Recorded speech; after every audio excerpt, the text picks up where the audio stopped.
오늘 우리가 다룰 주제는 어쩌면 조금은 도발적으로 들릴 수 있는 한 가지 질문에서 시작합니다. 우리가 아는 기독교가 예수라는 한 인물의 종교가 아니라 예수를 대상으로 누군가에 의해 치밀하게 설계된 종교라면 어떨까요? 역사상 가장 성공적인 이 믿음 체계 이면에는 우리가 미처 알지 못했던 위대한 설계자들이 있었을지도 모릅니다. 자, 이 질문을 한번 정면으로 마주해보죠.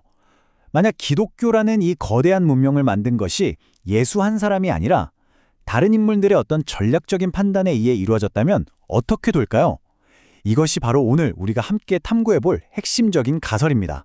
그럼 좀 더 구체적인 사고 실험으로 한번 들어가 보겠습니다. 초기 기독교의 핵심 설계자로 꼽히는 두 인물, 그러니까 사도 바울과 요한복음으로 대표되는 요한 공동체가 역사에 아예 없었다고 가정해 보는 겁니다. 과연 어떤 일이 일어났을까요? 결론부터 말씀드리면 이 두 설계자가 없었다면 예수 운동은 세계 종교로 뻗어나갈 핵심 동력을 잃었을 겁니다.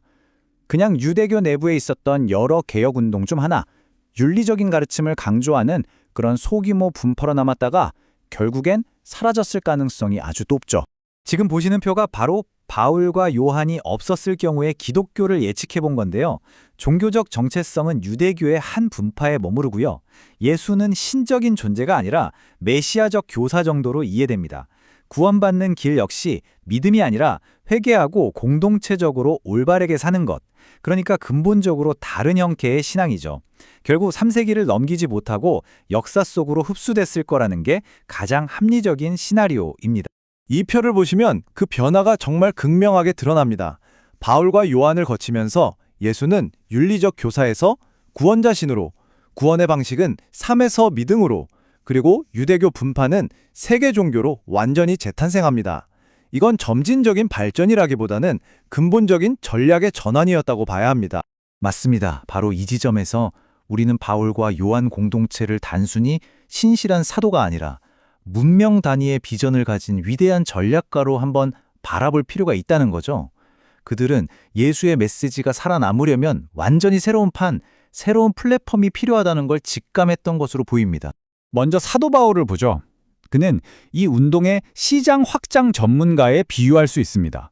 유대 율법이라는 가장 큰 진입장벽을 과감하게 제거함으로써 비유대인이라는 어마어마한 잠재 시장의 문을 활짝 열어줬죠. 바로 이 전략 덕분에 예수 운동은 민족과 지역의 경계를 넘어설 수 있었던 겁니다.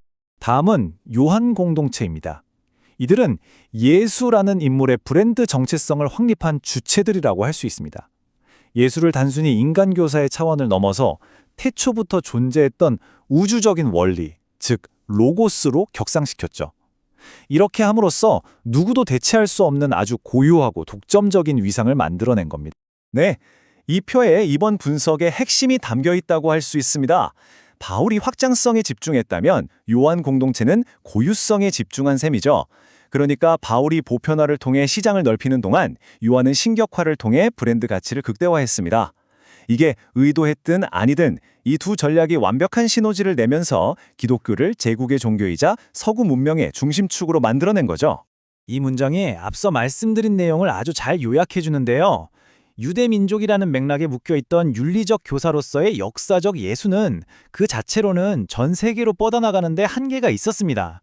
그래서 그의 본질을 없앤 게 아니라 더 큰 메시지를 확산시키기 위해서 그의 역할과 정체성을 전략적으로 재배치했다고 해석할 수 있는 겁니다. 자, 지금까지는 어떻게에 대한 이야기였다면 이제부터는 훨씬 더 근본적인 질문, 바로 왜라는 질문으로 넘어가 보겠습니다. 도대체 인간은 왜 이렇게 거대한 신의 서사를 필요로 하고 또 이런 종교적인 재구성은 왜 그토록 성공적이었을까요? 지금 화면에 나오는 항목들을 한번 보시죠. 죽음, 고통, 책임, 의미 이런 것들은 사실 한 개인이 혼자서 감당하기에는 너무나도 무거운 실존적인 부담들입니다. 그래서 인류는 아주 오래전부터 이 부담을 체계적으로 관리할 어떤 시스템을 만들어 왔습니다. 인류가 만들어낸 그 시스템이 바로 신에 대한 서사라는 겁니다. 신은 단순히 믿음의 대상을 넘어서 이 거대한 실존적 부담을 공동체 전체로 나누고 관리하는 일종의 사회적, 심리적 운영체제, 그러니까 OS 역할을 해왔던 거죠. 결국 신이라는 개념이 오랫동안 살아남을 수 있었던 건 그것이 진실인지 아닌지보다 공동체에 얼마나 필수적인 기능을 했는지에 달려 있었다고 볼 수 있습니다. 신은 증명되었기 때문이 아니라 필요했기 때문에 살아남았다고 보는 거죠. 자, 그렇다면 이 분석을 21세기, 바로 지금 우리의 현실로 한번 가져볼까요? 과거의 신들이 힘을 잃어가는 이 시대에 우리는 과연 어떤 새로운 신들을 만들어 섬기고 있을까요? 과거의 신과 현대의 신은 몇 가지 아주 근본적인 차이가 있습니다. 과거의 신들이 인격적이고 윤리적인 판단을 하고 또 용서라는 개념을 가지고 있었다면 현대의 새로운 신들은 비인격적이고 윤리가 아니라 성과를 평가하며 결정적으로 용서라는 기능이 없습니다. 네, 바로 이런 것들이 어쩌면 우리 시대의 새로운 신들이라고 할 수 있겠습니다. 시장, 빅데이터, 알고리즘, 효율성 같은 것들이요. 이들은 어떤 인격이나 형상은 없지만 과거 신들이 했던 사회적 기능을 그대로 하고 있습니다. 우리 삶의 규칙을 만들고 우리 행동의 가치를 평가하고 궁극적으로는 우리의 운명을 결정하죠. 이 새로운 신들이 가진 가장 본질적인 특징은 바로 이겁니다. 이들은 우리의 내면이나 영혼 같은 데는 전혀 관심이 없어요. 오직 우리의 데이터와 성과를 기반으로 가치를 매길 뿐입니다.